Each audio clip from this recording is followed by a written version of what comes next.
की हरकत ना करें जैसे हमारे आबा अजदाद करते रहे। लोगों की किताब में लिखा है हमारे बाप दादा बदकारी करके मर गए और भुगतना हमें पड़ रहा है। याद रखिए दोस्तों, आप अगर बचते हैं तो आप अपनी नस्लों को भी बचा सकते हैं।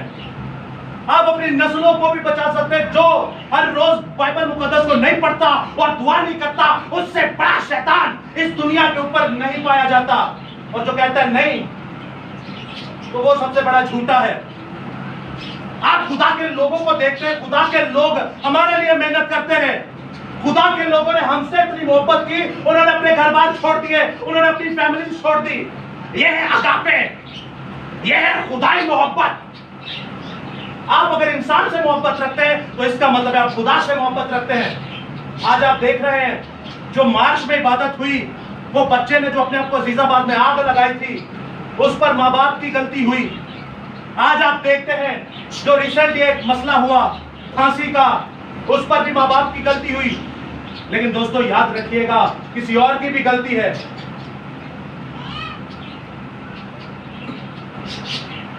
किसी और की भी गलती है। हमारे माँ बाप दिन भर दो दो नौकरियां करते हैं। साडिया मावा वो काम करती है, बाहर जाके उन गैर कौमों के पोछे लगाती है, उन गैर कौमों के बर्तन धोती है, उन गैर कौमों के घुटने दबाती है ताकि मेरा बच्चा पढ़ जाए। अरे अगर मैं नहीं पढ़ सकी तो मेरा बच्चा ही पढ़ जाए। आज आप शाही जिंदगी गुजार रहे अपने घरों के अंदर के, नहीं बच्चों की बात कर रहा हूं। बच्चे हो शाही जिंदगी गुजार रहे अपने घरों के अंदर से, नहीं तो जरा सोचिएगा आपकी माँ ने, आपके बाप ने कितनी मेहनत की और कितनी जिल्लत उठाई और गैर अक़वाम से कैसी कैसी नीच बातों को सुना। इसलिए आज आप इज्जत की जिंदगी घरों पर गुजारते, इसलिए आप लग्जरी लाइफ घरों पर गुजारते, इसलिए आपने अच्छे अच्छे कोर्सेज किए हुए, इसलिए आप अच्छा पैसा कमाते। लेकिन लानत उस शख्स पर जो अपने माँ और बाप की इज्जत नहीं करता। एक सीधी किताब लिखा है उस बच्चे पर लानत जो अपने माँ और बाप की इज्जत नहीं करता। क्यों? क्योंकि वो हवा के हाकिम का बेटा है। मैं एक दोस्त को ये आयत सुना रहा था तो वो बड़ा खुश हुआ, कह रहा है ये उर्दू में क्या है? मैंने कहा Prince of the air. Prince of the air यानी कि हवा के हाकिम का बेटा। वो समझा को बड़ी अच्छी बात है। हवा के हाकिम का बेटा यानी हवा का हाकिम बाइबल मुकद्दस शैतान को कहती है। अगर आप अपनी माँ बाप की इज्जत नहीं करते तो याद रखिएगा आप शैतान इब्लीस से पैदा हुए हैं। जितना मर्जी यीशु कर दे जाओ, कोई फर्क नहीं पड़ता। खुदा कहता है मैंने तो तुझे पैदा किया, तूने तो मुझे देखा भी नहीं। लेकिन जिन्होंने जिस्मानी तुझे पैदा किया, तेरे लिए इतनी कदोबाश की, तेरे लिए इतनी कोशिशें की, तेरे लिए अपने आप को मार दिया, तेरे लिए अपने आप की तमाम ख्वाहिशों को तरक कर दिया, तू उनसे मोहब्बत रखता ही नहीं। जब तू उनसे नहीं मोहब्बत रखता तो मुझे तो तू जानता भी नहीं, मुझे तो तूने देखा भी नहीं। जो अपने माँ और बाप की इज्जत नहीं करता, बाइबल मुकद्दस में लिखा है उसकी उम्र इस जमीन से खत्म कर दी जाएगी। आप देखते हैं पांचवा बाप कौन सा है? पांचवा हुक्म 10 कमांडमेंट्स में से पांचवा हुक्म कौन सा है? माँ और बाप की इज्जत करना। अहकाम अशरा जब दिए गए, 10 हुक्म जब दिए गए तो पहले 4 हुक्म जो है वो खुदा से मुंसलिक है, लेकिन 6 हुक्म जो है वो इंसानों से मुंसलिक है। आप जानते हैं खुदा से ज्यादा मोहब्बत रखने की बजाय आपको इंसानों से रखनी पड़ेगी। खुदा को तो आप जानते ही नहीं, खुदा को तो आपने देखा नहीं, लेकिन इंसानों को आप जानते भी हैं, इंसानों को आप देखते भी हैं। इसलिए पौलुस रसूल कहते हैं मेरा दिल करता है कि मैं अभी इस दुनिया से कूच करके बाप इब्राहिम की गोद में जाऊं, जन्नतुल फिरदौस में जाऊं, तीसरे आसमान पे जाऊं, किबरिया की तरफ जाऊं, लेकिन तुम और तुम्हारी नस्लों के लिए मुझे यहां रहना जरूर है। खुदा के लोग प्रीचिंग करते थे, कलाम खुदा को पढ़ते सुनाते और खुदा की रूहों को बचाते थे। यह है मोहब्बत। मोहब्बत के जिस्मानी ही आप केयर करते रहे, रूहानी मोहब्बत यह है असल। मैं आपको एक बात बताता हूं, मदर्स डे गुजरा है, मैं उसकी बात नहीं कर रहा। आज 15 मई है। 15 मई को 4 साल पहले मैंने तौबा करके बपतिस्मा लिया। 15 मई को 4 साल पहले मैंने तौबा करके बपतिस्मा लिया। उससे 1 साल बाद 15 मई को 3 साल पहले मदर्स डे आया इतवार को। मुझे नहीं था पता, ना मैंने कभी इसमें कभी इंटरेस्ट लिया है। अब याद रखिएगा मैंने अपनी माँ से यह जरूर कहा था, क्योंकि 1 साल प्रीचिंग करते रहे घर के अंदर। अरे अपने माँ बाप को नहीं बचाया, अपने बहन भाइयों को नहीं बचाया, आपने अपने अजीज रिश्तेदारों को नहीं बचाया तो आप बाहर किसको बचाएंगे? तो एली काहन को याद रखिएगा, एली काहन को याद रखिए, गुनहगारों के साथ एक ही दिन खुदा ने मार डाला उसे। मैंने अपनी माँ को कहा कि माँ मेरे पास सोना चांदी कपड़ा पैसा देने के लिए कुछ नहीं है, आपको आयत याद आ जाएगी।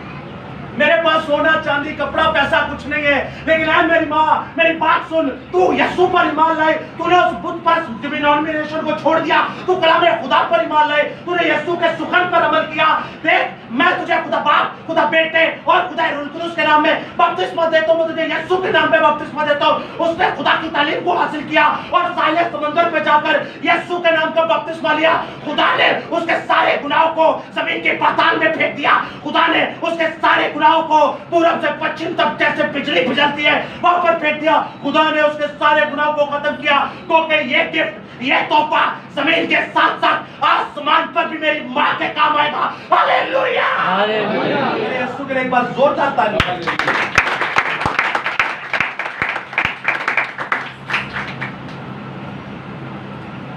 4 साल पहले तौबा मैंने की, बपतिस्मा लिया।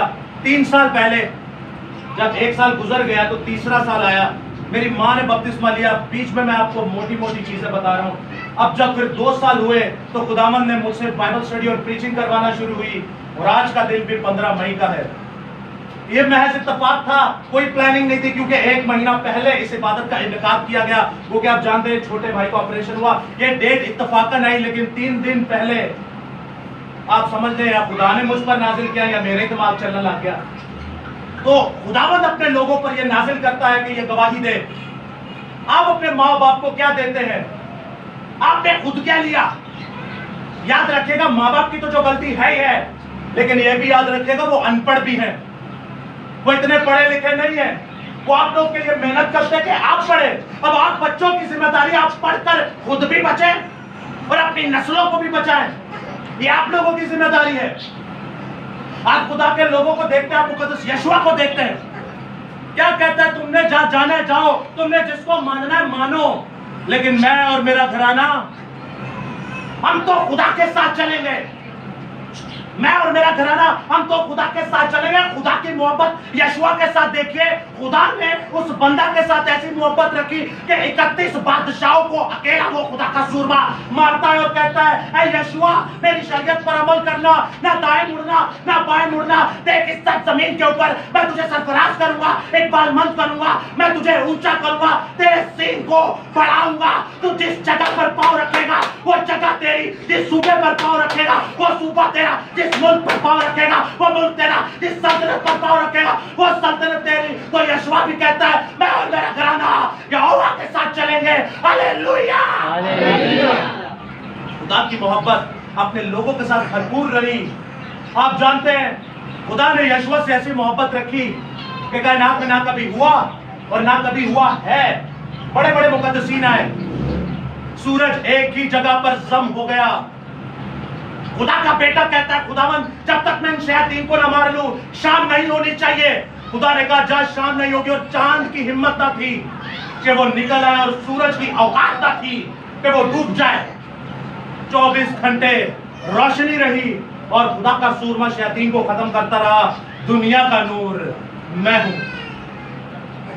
याद रखिएगा दोस्तों, कलाम खुदा को पढ़ें, कलाम खुदा को सुने। नहीं सुनेंगे, नहीं पढ़ेंगे, नहीं समझेंगे तो मौत आपके दरवाजा पर दबकी बैठी है। मैं आपको आखिरी एक गवाही देता हूं एक बंदे की। ना मैं उस मुल्क का नाम बताऊंगा, ना उस प्रीचर का बताऊंगा, और ना ही उस जगह का बताऊंगा, वरना लोग की खुदा दी जय जयकार काटते। कुछ लोग ऐसे ने खुदा दी जय जयकार काटते, बंदियां दी बोती करते हैं। एक बड़ी कॉन्फ्रेंस हुई जहां पर तकरीबन 50 मुल्कों के लोग आए। मसीही बंदा था, खुदा का बड़ा सूरमा। उसने एक बड़ी कॉन्फ्रेंस की और खुदा के लोगों को बुलाया। 50 मुल्कों में से जो कि स्टूडेंट ज्यादा थे, और वो 50 मुल्क ऐसे थे कि अलग अलग मज़ाहिब को दावत दी गई, अलग अलग मज़ाहिब को दावत दी गई। अब जब अलग अलग मज़ाहिब को दावत दी गई तो वहां पर यीशु मसीह का प्रचार किया गया, इंजील की खुशखबरी सुनाई गई। क्या पता जिथे इंजील की खुशखबरी हो तो शैतान जोरा ना काम करता है। एक बंदा आया उठकर, बड़ा ही हाइपर, बड़ा ही गुस्से में चूर, गुस्से से ऐसा लथपथ था वो के मैं कहता हूं कि वो शैतान इसके सामने खड़ा था जो यीशु मसीह को कहता है कि तुम मुझे झुककर सजदा कर। अब वो शैतान उस बंदे के अंदर घुसा था और वो बंदे को क्या कहता है कि जिसने ये ऑर्गेनाइज किए वो जरा स्टेज पर है। हजारों लोगों का मजमा, आखिरी बात करूंगा, हजारों लोगों का मजमा और उस चेयरमैन को बुलाया, सीईओ को बुलाया, आप क्रिश्चियन जो है जरा ऊपर आइए जिसने ये सारी ऑर्गेनाइज की। उसने कहा ठीक है। वो सामने आया, दो बंदे स्टेज पर खड़े हैं। उसने कहा ठीक है, आपकी बाइबल मुकद्दस में आपने प्रीचिंग की कि जो कोई तुझे एक थप्पड़ मारे तो दूसरा गाल भी उसके आगे कर दे। उसने कहा हाँ जी। उसने कहा हाथ पीछे कीजिए। अब हाथ जब पीछे किया तो ऐसा सन्नाटेदार उसके मुंह पर थप्पड़ मारा गया उस मसीह सीईओ जिसने ऑर्गेनाइज की थी, वो के उसके तारे आना शुरू हो गए और वो गिर गया नीचे। उसने कहा उठो, अभी क्या करो, अभी उठो, दूसरी गाल भी आगे करो। ये तेरे मसीह की तालीम है, दूसरी गाल को भी आगे कर। दोस्तों, दूसरी गाल पर जानबूझ के थप्पड़ का जो रेडियस है थोड़ा ऊपर किया गया कान की तरफ, ताकि कान का पर्दा भी फटे, खून भी निकले और आंसू भी निकले और वो बंदा फिर से गिर गया। अब आप जानते हैं मसीह अपने आप को कहना बड़ा आसान है, सिर्फ को सानू आके मां भैन की गाल ही कट जाए ना तो साडी मसीहत उत्थे निकल जाती है। साडे मुंह के उत्ते कोई थूके सा मसीहत निकल जाती है 2 मिनट में। उस बंदे के मुंह पर जो दूसरा थप्पड़ लगा उसके कान से खून आना शुरू हो गया और आंसुओं से लथपथ नीचे गिर गया। अब आप सोचे पब्लिक पर क्या गुजर रही होगी, सारे देख रहे वो माजरा। उसने कहा उठ, अभी भी कुछ नहीं हुआ, उठ जा। कहता अपनी शर्ट उतार, क्योंकि तेरी ही इंजील में तूने मुनादी की कि जो तुझसे कुर्ता मांगे उसे चोगा भी दे दे। उससे शर्ट भी उतरवाई गई और उससे उसकी पैंट भी ले ली गई। और आपको याद आया होगा मुकद्दस यशायाह नबी, और आपको याद आया होगा खुदावंद यीशु मसीह, उसको बरहना वहां पर 250 ममालिक गैर अक़वाम के लोगों के सामने खड़ा कर दिया, लेकिन उस बंदे के मुंह से उफ तक नहीं निकला। लेकिन रोए जा रहा है, रोए जा रहा है, रोए जा रहा है, रोए जा रहा है। किस लिए रो रहा था? उसके हाथ नहीं थे। अरे वो मार नहीं कर सकता, लेकिन अगर मारता तो एटलीस्ट कहलाता। आप लोगों की वजह से मेरे लिए, आपके लिए वो बंदा चुप रहा, ताकि ये जो है इन पर गलत इंप्रेशन ना पड़े। क्योंकि मेरे खुदा ने कहा कि बदला लेना तेरा काम नहीं। अगर वो तुझे मारे तो तू बदला ना लेना, तू उसके लिए बरकत के लिए दुआ कर। जब तू बरकत के लिए दुआ करेगा तो मैं उसके सर के ऊपर अंगारों का ढेर लगा दूंगा। अब सुनिएगा, वो बंदा 10 मिनट बरहना वहां पर खड़ा रहा और कॉन्फ्रेंस खत्म हो गई। वो रोता रोता अपने कमरे में गया, कुछ नहीं बोला। ज़बूर की किताब में लिखा है अपना चाल चलन गैर कौमों के अंदर ऐसा रखो कि तुम्हारे चाल चलन को देखकर वो याहवे पर, यहोवा पाक एलोहिम खुदा पर ईमान ले आए। और नए अहदनामा में ऐसा लिखा है कि ऐसा मिजाज रखो कि जैसा मसीह का है। मसीह चाल चलन तीतस की किताब में आप पढ़िए 3 बाब में। अब जब वो कमरे में बंद था तो याद रखिएगा वहां पर 550 बच्चा यंगस्टर, 550 बच्चा यंगस्टर जो गैर कौमों में से थे, उन्होंने जाके गेट बजाया। और जब उस बंदे ने गेट को खोला, जब उस बंदे ने गेट को खोला तो 250 बच्चा ऊपर से लेकर उस बिल्डिंग के बाहर तक घुटनों पे बैठकर उस बंदा से माफी मांगते और यीशु मसीह के नाम पर ईमान ले आए। हालेलुया।